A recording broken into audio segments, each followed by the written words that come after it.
Have you ever wondered how to start growing a garden? Today I will explain the steps to help you begin growing your first garden. Many think of gardening as being out of date because today we can simply go to the grocery store and all our foods are right there in front of us.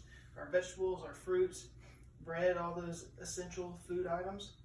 But it is not. That is not the case because gardening goes on everywhere. And in today's world, such as food shortages and recalls, growing a garden for fresh food can be one of the best choices that you can make. And growing a garden is not difficult. So today I'll be showing you how to choose which foods to grow in your garden, how to look after the plants as well as the soil, and how growing a garden can be useful in a community and for the environment. Let's begin by first discussing which plants you should choose to grow in your garden.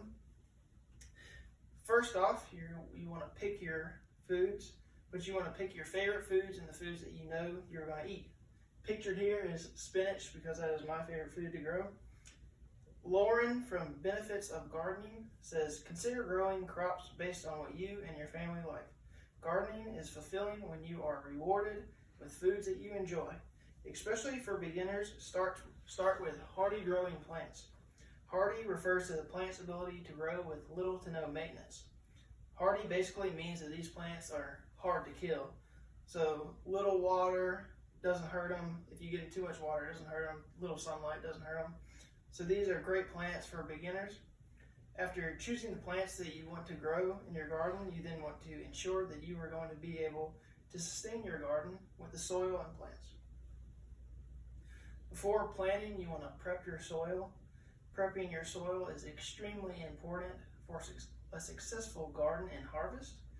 Researchers from Texas A&M say most gardeners should use a complete fertilizer with twice as much phosphorus as nitrogen or potassium. An example of this is 10-20-10 fertilizer, as pictured here, which means it's 10% nitrogen, 20% phosphorus, and 10% potassium. And that is what is recommended to use.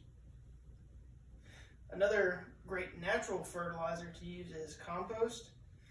Compost can be created with kitchen scraps. This includes eggshells, vegetable scraps, and even coffee filters.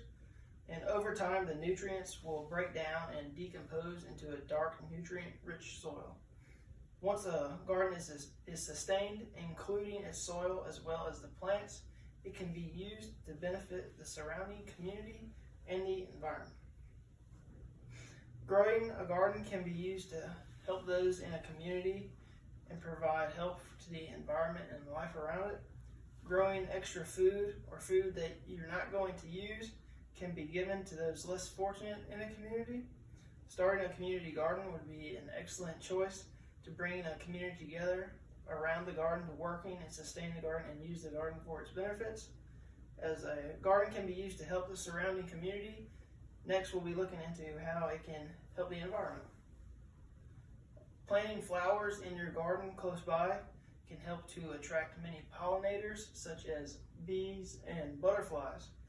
Right now, bees are in a rough patch with their population, which is declining. So planting flowers will allow these pollinators to thrive as they will be coming to your garden for food such as nectar. Planting a garden can also improve the air quality, and depending on where the garden is, it can help prevent erosion. Schultz from Backyard Gardening says plants act as highly effective air cleaners, absorbing carbon dioxide, plus many air pollutants, while releasing clean oxygen and fragrance.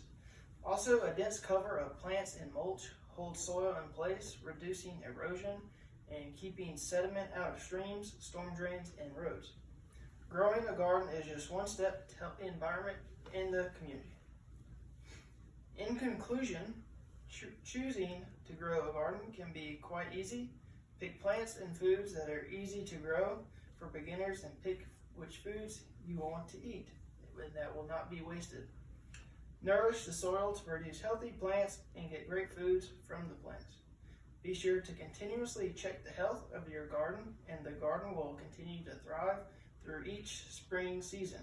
Growing a garden can be used to help the environment in many ways, And gardens will help the bee population as well as help keep the air clean, which who doesn't like clean air? Using these steps will make it easy to grow a garden and provide for yourself and others around you as well as the environment. Gardening can be quite easy to do for anyone of age. Everyone wants to help in some way. If you want to make a difference in the community and help out the environment, gather your friends and family and go plant a garden with these steps. I hope this has helped you learn how to grow a garden.